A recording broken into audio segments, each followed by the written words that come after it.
Major John Spencer is the chair of Urban Warfare Studies with the Mason Policy Forum. Okay, Mr. John Spencer, the options the president has at his disposal, some of them unorthodox. What would some of those be? I mean, there's a long list, Jesse, and you don't have to be a four-star general to know the U.S. is dominating Iran right now. It's pretty crazy what others are saying.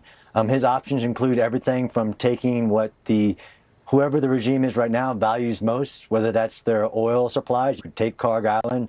You can just start taking all their tankers that come out of it. You can actually return the cyber, right? Iran has kept internet and information from the people for this entire time.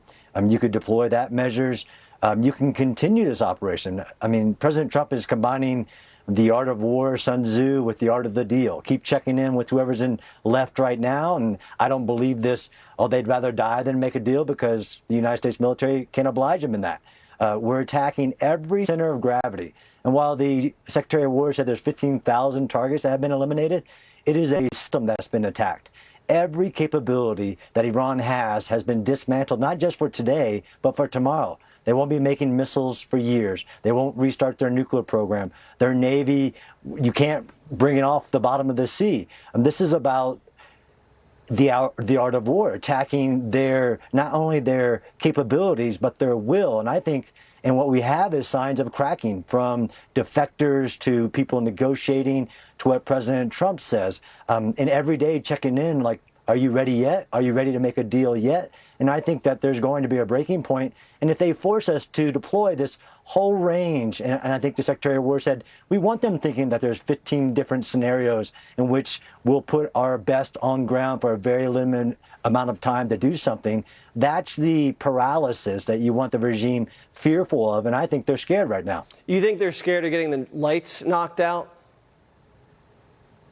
I mean, I think they're scared of dying because they want to maintain power. They're scared of losing power. We haven't even played, or nobody's even talked about what happens when we stop the bombs and the people come out that we've told, the Secretary of War and others have told to stay put for now. I mean, this regime almost collapsed on its own economic perils in January of 2026. And you could aid that if you wanted to do that. The president could say, okay, come out now, take your government, and we'll provide this or that aid. I think they're very scared. Wow. So you think after the aerial bombardments finish in a couple weeks, you could see the president or the war secretary call for an uprising with close U.S. air support? I mean, I think you want your enemy scared of any scenario, and those are viable scenarios, and that whether we would help in that or not, I mean, there's just such a long list, Jesse, of seizing islands. That's what the Marines do. The 82nd seize critical infrastructure. Like you said, if we need to put things in places, we will. We want this regime very fearful of its survival. It's not going to have all the capabilities to threaten the United States and our forces in the region. It won't have those anymore. That's a given. But now do you want that change in the behavior to include that support for proxies, which you can cut their money, right? That oil revenue is part of their money. But like you said, you can attack the banks, you can attack the power to communicate with each other, which they already can't. All of that. All right. Major John Spencer, thank you so much.